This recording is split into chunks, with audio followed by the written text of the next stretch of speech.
Bunda Bang, mungkin bisa dijelaskan Bang?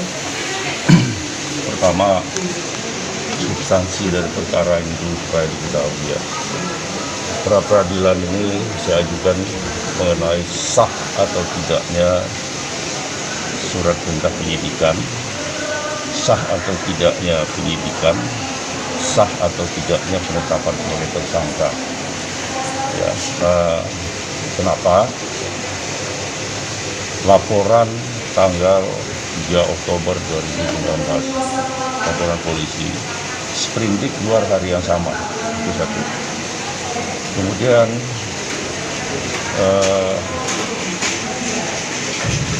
mereka ini melakukan penculikan dalam Surabaya. Jadi diambil klien saya yang tinggal di Jakarta, dari Jakarta diambil dengan surat yang menurut saya juga tidak sah. Kemudian dititipkan di Polres Jakarta Pusat. Pagi-pagi diambil lagi, dibawa terbang ke Medan. Sampai di Medan disuruh membayar 2,5 miliar, dikirim, ditransfer tunai ke rekening orang yang tidak dikenal oleh klien saya. Oke. Disuruh lagi membuka cek 6 lembar. Total 6 lembar itu 2,5 miliar juga. Nah, setelah itu dikeluarkan cek, dia dilepas, dikasih berita acara pelepasan.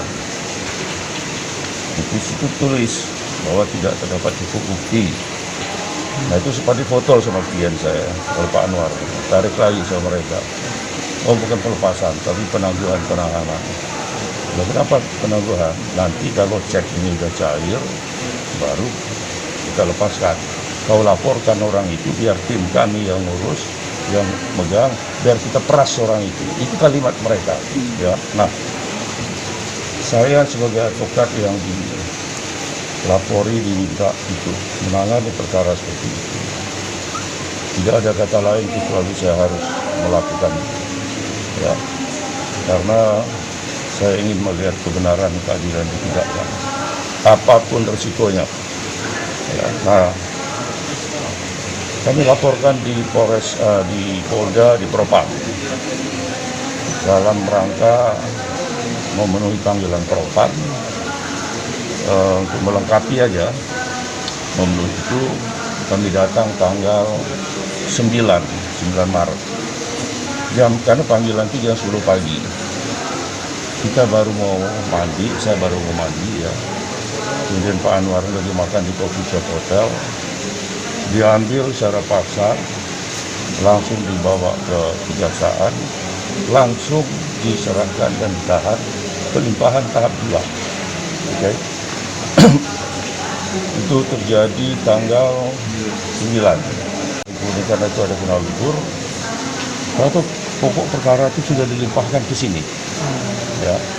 Nah, mereka punya maksud, ya, punya tujuan untuk menggugurkan perkara pra-peradilan ini. Ya. Mereka hambat dengan tidak hadir, udah dipanggil secara patuh. Kemudian pokok perkara sudah dilimpahkan. Begitu pokok perkara diperiksa, maka pra-peradilan gugur. Itu kan jahat yang begitu. Ya. Kalau nggak mau saya katakan jahat, apa alasannya mereka tidak datang hari ini? Mereka sudah dipanggil secara patut. Ya. Relasinya ditandatangani sejak 5 hari yang lalu. Ya. Nah, sampai saat ini juga tidak ada pemberitahuan ke pengadilan. Nggak bisa hadir dengan alasan apa. Loh, kalau keluarga kita, keluarga kalian diperlakukan seperti itu, seperti apa rasanya? Nah, saya ini berjuang untuk keadilan. Itu aja. Makanya saya terminta supaya panggilan itu disertai dengan peringatan. Ya, juga peringatan supaya disertai dengan jawaban.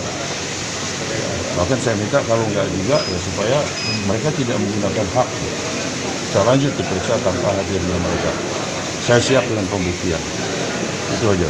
Pak, sedikit Pak, masalah itu kenapa alasan penangkapannya?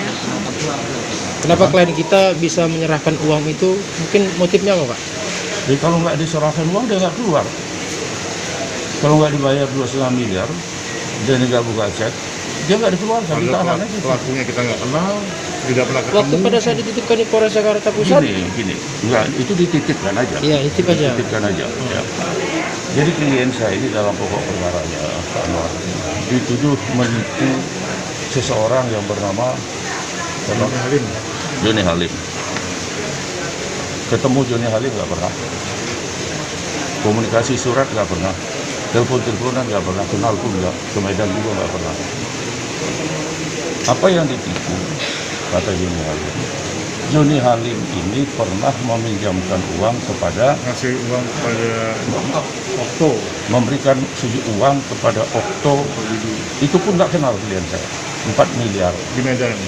di Medan uang itu diserahkan. Oleh Okto uang itu dibawa ke Jakarta untuk menebus Bukan untuk bisnis dengan Dadang, katanya dengan uang 4 miliar itu setiap bulan akan dikembalikan 6 miliar. Dengan jadi dia tertarik itu, dibawalah uang itu ke Dadang. Diserahkan ke Dadang, jangan katanya Dadang menjalankan Dadang pun nggak kenal. Dadang kita nggak kenal, Okto kita nggak kenal, ini nggak kenal. Katanya si Dadang menyerahkan sertifikat itu kepada Okto. Oke, bentar. Katanya Dadang itu menyerahkan sertifikat kepada Okto. Nah, sertifikat apa? Sertifikat atas tanah milik Pak Anwar sendiri. Ya, jadi tadinya milik PTA gitu, dibeli sama dia sesuai dengan prosedur undang-undang tentang perseroan dan sebagainya. Saham PTA diambil alih dan sertifikat sama dia. Nggak pernah ada urusan sama Dadang.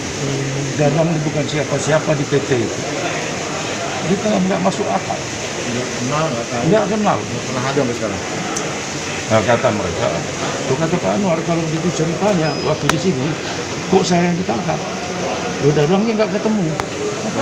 Bapak megang Bapak Itu sertifikat dia sendiri, dia beli dari PT, dari badan hukum, diumumkan dan atas nama perseroan.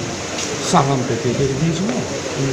Nah, mereka ini nggak ada hubungan sama PT, nggak ada hubungan sama Anwar.